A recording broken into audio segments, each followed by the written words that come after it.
हरियाणा विधानसभा चुनाव के नतीजे अब आने लगे हैं और रुझानों में जिस तरीके से सुबह कांग्रेस पार्टी ने बड़ी बढ़त बनाई थी, अब नतीजे बिल्कुल उसके उलट आ रहे हैं। हमारे साथ वरिष्ठ कांग्रेस नेता कुमारी शैलजा हैं। मैम, आप लोग एंटी इनकम्बेंसी की उम्मीद कर रही थी कि 10 साल बीजेपी का शासन था, लेकिन ये प्रो इनकम्बेंसी रिजल्ट में नज़र आ रहा है। कांग्रेस रुझानों में काफ़ी आगे थी, लेकिन नतीजे उस तरह के नहीं।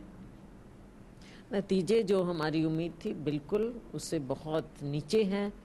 हम 60 और 60 प्लस का भी हम दावा कर रहे थे, प्रचंड बहुमत का हम दावा कर रहे थे, एक अच्छी कंफर्टेबल मेजॉरिटी का हम दावा कर रहे थे। तो वो सारी बातें नहीं हो पाई, कुछ कमी रही हमारी, और भाजपा ने और ढंग से जो ये इस चीज़ को खेला। तो फैक्टर्स तो दोनों हैं, हमारे भी हैं, उनके भी हैं।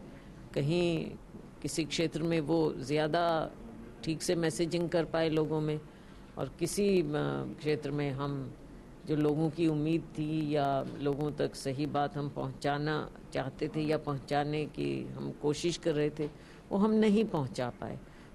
इनके अलावा भी बहुत चीज़ें हैं, अभी तो मैं आपको केवल एब्स्ट्रैक्ट में ही बता पाऊंगी, स्पेसिफिक बताने की स्थिति में मैं इस वक्त नहीं हूँ, लेकिन कमियाँ तो हमारी रही हैं। आप लोग मैम बहुत इमोशनल इश्यूज़ के साथ कैंपेन में थी। पहलवान, किसान, जवान, ये सारे इश्यूज़ थे। आपको लगता है कि जनता तक आपकी बातें नहीं पहुंच पाई, कैंपेन में कुछ कमी रह गई थी, मैसेजिंग नहीं हो पाया, और हरियाणा में लीडरशिप में कई तरह के टकराव की खबरें भी आती रही, क्या उसका असर भी वोटिंग पे पड़ा? बहुत सी बातें हो सकती हैं, टकराव की तो नहीं। देखो, ये तो ग्रुप्स कहें कुछ कहें, ये तो सभी पार्टियों का हिस्सा है, लेकिन वो लोग उस लोगों के सामने क्या पिक्चर जाती है और लोग उसको कैसे समझते हैं, वो बातें तो पार्टियों को देखनी पड़ती हैं, देखनी चाहिए। टिकट बंटवारे में भी आपको लगता है कि और ज़्यादा लिबरल अप्रोच पार्टी की ओर से अपनाया जाना चाहिए? आप खुद चुनाव लड़ना चाहती थी, एक दूसरे सीनियर नेता रणदीप जी वो भी चुनाव लड़ना चाहते थे, आप लोग चुनाव नहीं लड़े, क्या ये भी आपके सपोर्टर्स तक ये सारी चीज़ें गई? लेकिन रणदीप जी के तो बेटे लड़े ना। आप नहीं लड़ी चुनाव? नहीं, मैं नहीं लड़ी। आप लड़ना चाहती थी? आप लड़ती तो उसके बाद सवाल जवाब ऐसे थोड़ा ही है, ये तो पहले भी बात थी।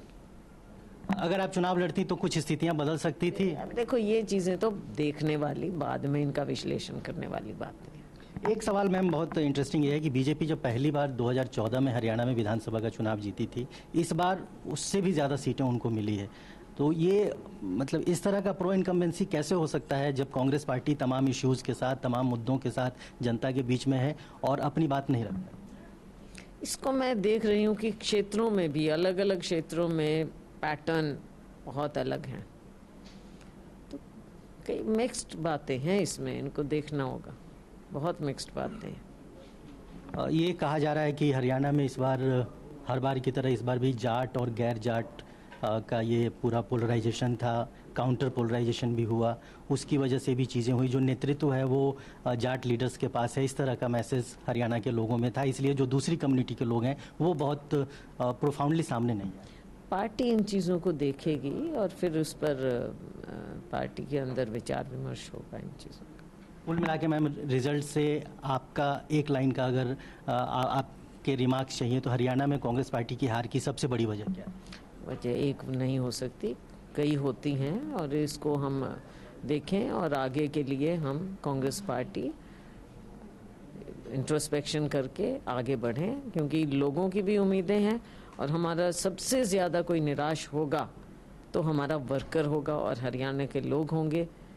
तो उनके लिए हम आगे के लिए क्या दिखा सकेंगे, क्या हमको करना होगा, इस पर पार्टी को गंभीरता से विचार हम सब मिलकर करेंगे। जिम्मेदारी भी तय होगी, ये तो पार्टी हाईकमांड देखेगी। कुमारी शैलजा को आप सुन रहे थे, हरियाणा की बड़ी कांग्रेस नेता। उनकी तरफ से कहा गया नतीजे उम्मीद के मुताबिक नहीं है, जो सोचा था वो नहीं हुआ, जो रणनीति बनाई थी वो भी नहीं हुआ।